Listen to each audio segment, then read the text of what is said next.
Hello and welcome to our first narrative campaign, narration episode for our Bitzbox campaign, the Tainting of Odessos. I'm Jab, and I will be going through the narration side of it briefly. And so, first of all, a brief overview of the planet Odessos Prime, where all the action is taking place. Now, Odessos Prime was your general, fairly happy hive world. It had 3 hives, the climate slightly deteriorating, but, you know, not too bad. The average toxic sea, but still good. And that is how it has been since a long time. That is until 500 years from our current present timeline in the 40k setting. And that is when an incident that has been known as the Calamity occurred. Now, Odessos Prime is got a rather vast orbital facility above it, and is the sector capital for the entire Thracian sector, located on the eastern fringes of the Ultima segmentum. And essentially, due to the fact that it was such a peaceful little sector, the Imperial government decided that it would be wise to expand the borders of the Empire, and so ordered the sectorial fleet to gather above Odessos Prime. Unfortunately, at the exact same occurrence, this is when the moon above Odessos Prime exploded. No one knows why or how, but chaos is, of course, suspected. And unfortunately, with the moon exploding, the sectorial fleet was heavily destroyed and mostly crippled what was left. The shipyards themselves devastated beyond repair, and of course the planet was rather devastated.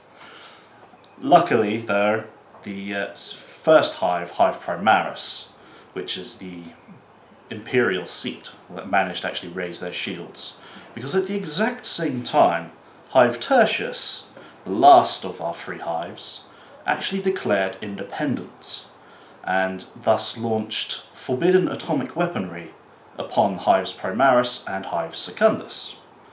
Hive Secundus, unfortunately, were unable to raise their shields in time, and was pretty much destroyed. It is now just a rubble wasteland. And so what happened is a bloody, brutal war happened upon the planetary surface, with Hive Primaris still loyal to the Imperial, and Hive Tertius, which, as it gradually became evident, more and more chaos presence was discovered, and eventually it was clearly declared for chaos. And what happened is pretty much a few 400 years of warfare, slogging, backwards and forwards. The planet itself became a irradiated wasteland, and is barely habitable levels. It's pretty much recommended that you keep your hazchem suits on whilst you leave. But there you go. Until recently, 20 years ago, the Imperial forces were being quite heavily pushed back.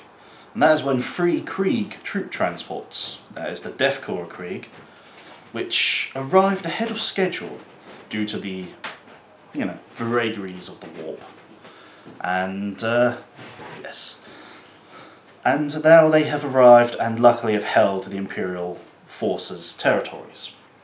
Unfortunately, it wasn't shortly afterwards that the Krieg overall commander unfortunately died due to a Chaos Warlord jumping out of the warp, and that is one of our evil characters we have, known as Zillick, the Architect of Despair, who has our own custom rules, and is able to literally open warp rifts. He appeared and struck down the Death Corps Krieg commander, which left the Death Corps Krieg Rider commander of the 113th, Field Marshal Kruger, in command, and he luckily, due to his stubborn nature, he has managed to hold the Imperial territories. Unfortunately, Zillick escaped, but perhaps not forever.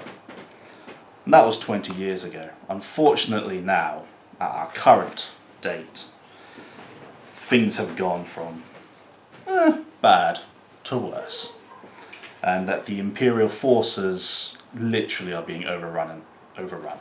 Entire lines are being formed back, Krieg are dying in their dozens or hundreds like Krieg do, and the Chaos forces are overwhelmingly strong.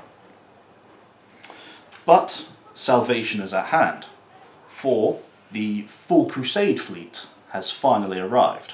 And this is the fleet that the Krieg were actually part of. So more Krieg transport troops have arrived, Space Marines have now arrived as well as avant-garde forces. And now this is where we are at. And so our heroes, our main characters so far, for our saviours of Odessos, are Chapter Master Killmister of the Emerald Aces, the Captain Kuzaltsen of the Salamanders, 5th Company, Field Marshal Kruger, of course, of the 113th Death Corps Krieg, and Shadow Captain Lanius of the Raven Guard, 7th Company. Other heroes may arise depending on character deaths, but they are currently our main good guys. And then there are Defilers of Odessos, our bad guys. And we have Zilek, the Architect of Despair, who is our Black Legion Dark Apostle, and with a few bits of custom rules. Then we have Drachnos, the Manslayer, who is our Corn Lord, who hopefully will be very scary and powerful.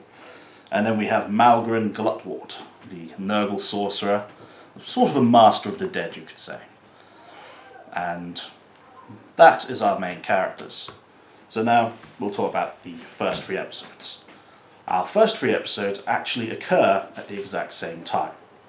Episode 1, Delectable Delegates, is when the delegation from Orbit come down to meet the Imperial Governor, Garrick Vaughan, and Zilek, our Architect of Despair, attempts to lead a cultist band, monstrous sort of sabotage attack to attempt to kill the governor, kill as many delegates, and sabotage the landing fields. Our second game, the Clash of the Line, is where the Chaos forces have fully pushed through the Imperial lines, and the Emerald Aces, led by Chapter Master Killmister, is rushing ahead to reinforce a line and push back the Chaos forces. And the Chaos forces are led by Malgren Glutwort, the Nurgle Sorcerer. And then our third episode is the Outpost 212, where we shall have Skitari from the new Skitari, at present when this is released, defending against the Chaos forces, and who are attempting to find something potentially at the outpost, as there are a few Mechanicus outposts on the planet that have always been very solitary. And that is our first 3 episodes. We will, after them, we shall see how the campaign goes. Heroes can die, and so can our villains. And we shall see how the campaign grows. It's completely open air. It's probably only going to be around about 7 episodes max for the first campaign, perhaps, but could be more. So we're hoping that you'll enjoy it, and we're hoping to enjoy it. So thank you for listening, and let the fun begin.